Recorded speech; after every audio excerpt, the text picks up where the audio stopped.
네, 안녕하세요. 테크한스입니다. 이번 시간은 이런 제목으로 시작합니다.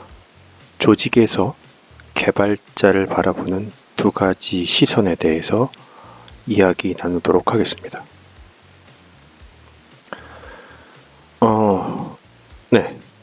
이번 시간은 조직 또는 회사에서 개발자를 어떻게 바라보고 있느냐에 따라서 개발자의 포지션이 두 가지로 느끼고 경험하게 되는, 갈리게 되는 상황을 조명해 보도록 하겠습니다. 자, 이 세상에는 좋은 회사, 나쁜 회사가 있듯이 지원을 하는 개발자들도 좋은 개발자가 있고 나쁜 개발자가 있습니다. 네, 좀 말이 이상하긴 한데 이 각각의 주체들은 그들의 본질과 상관없이 더 좋은 곳, 더 좋은 조직, 더 좋은 회사로, 또는 회사 입장에선 더 좋은 사람을 나쁜 사람보다는 원하게 되겠죠. 그런데 말입니다. 어떤 것을, 이와 같이 말씀드린 이 어떤 것을 결정하기 전에 이미 결정되어지는 것들이 있습니다. 여러 가지가 있겠지만 이번 시간은 회사의 시선에서, 조직 시선에서 바라보는 개발자의 위치입니다. 이것은 개발자들이 바꿀 수가 없습니다. 왜냐하면 개발자들은 월급을 받고 일하는 창업주, 오너가 아닌 워커, 종업원이기 때문입니다. 자, 알기 쉬운 예를 들어보겠습니다. 자, 회사를 만들려고 하는 창업자가 있습니다. 자, 두 가지 부류의 창업자를 우리는 대표적으로 볼 수가 있습니다. 자, 어쩌면 이것이 창업자의 어떤 그 캐릭터나 경력이 아니라 창업 아이템과 강하게 연관되어 있을 수도 있습니다. 그러나 이렇게 한번 정의해 보겠습니다.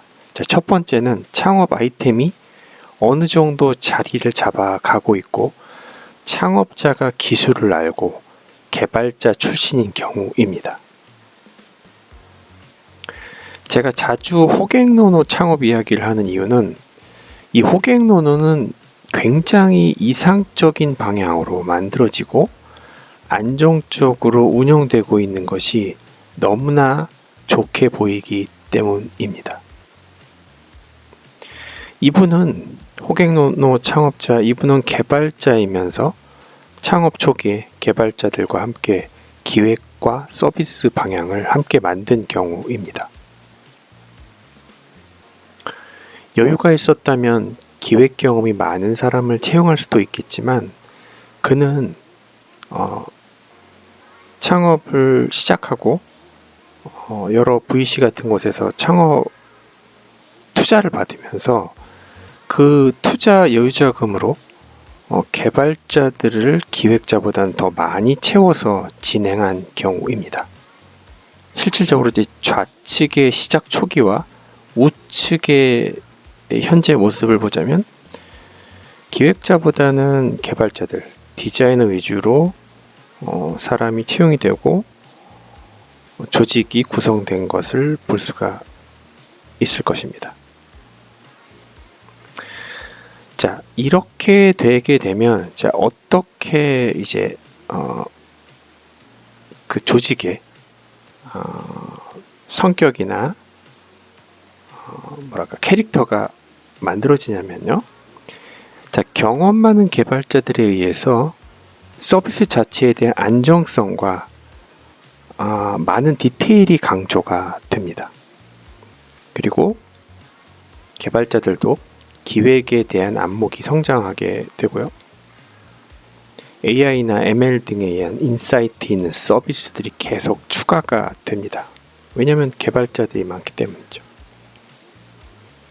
그리고 규모가 지금보다 더 커져서 기획자가 중간에 참여하더라도 개발자 중심의 분위기가 형성되기 시작하는 것이죠. 즉 개발자가 기획자나 영업 마케팅보다 훨씬 더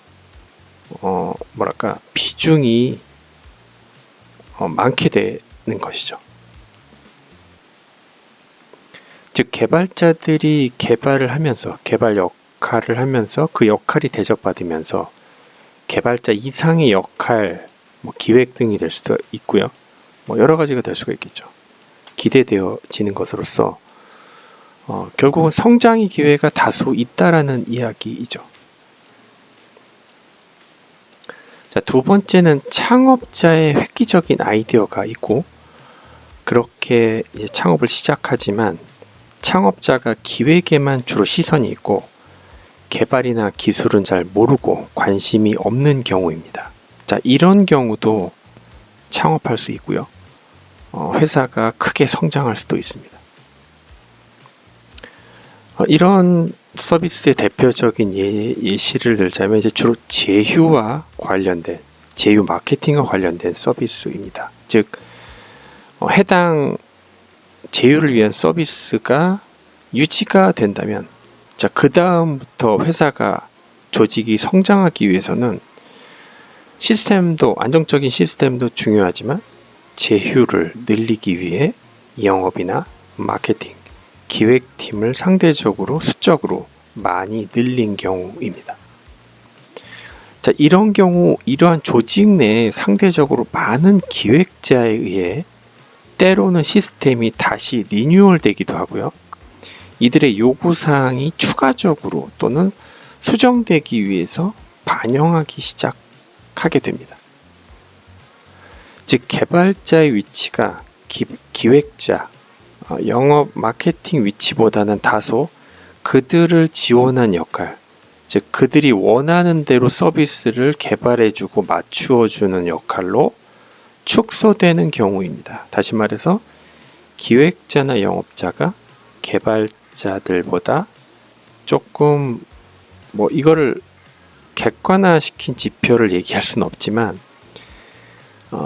조직 내에서의 입김이랄까요? 영향력이 좀 큰 조직이다 라고 얘기를 할 수가 있습니다.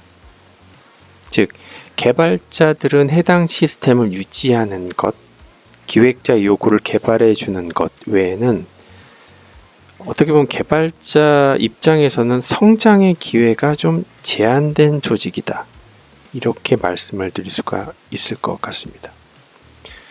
자, 첫 번째와 두 번째 기준을 회사의 규모라고 정의하기는 어렵습니다. 예를 들어서 중소규모 중견회사는 이렇고 대기업은 이렇다. 이렇게 딱 잘라서 말씀을 드릴 수 없겠지만 왜냐하면 조직이란 게 규모에 따라 조직에 따라 팀에 따라 정말 다양하게 만들어지기 때문에 정확하게 회사의 규모에 따라 정의하기는 어렵습니다. 그러나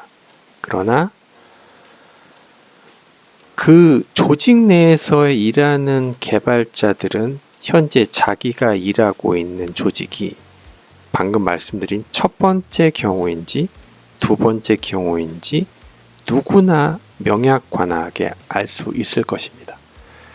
그러나 적어도 신입 개발자나 2년차, 3년차 개발자들이 이직의 사유가 되거나 힘들어하는 경우는 첫 번째보다는 두 번째 경우라고 볼 수 있습니다. 이것은 신입사원이나 경력사원이나 회사를 들어가서 조직에 들어가서 맞닥뜨리게 되는 첫 번째 현실인 것입니다. 여러분은 개발자로서 어떤 조직에서 일하고 싶으신가요? 감사합니다. 테크한스였습니다.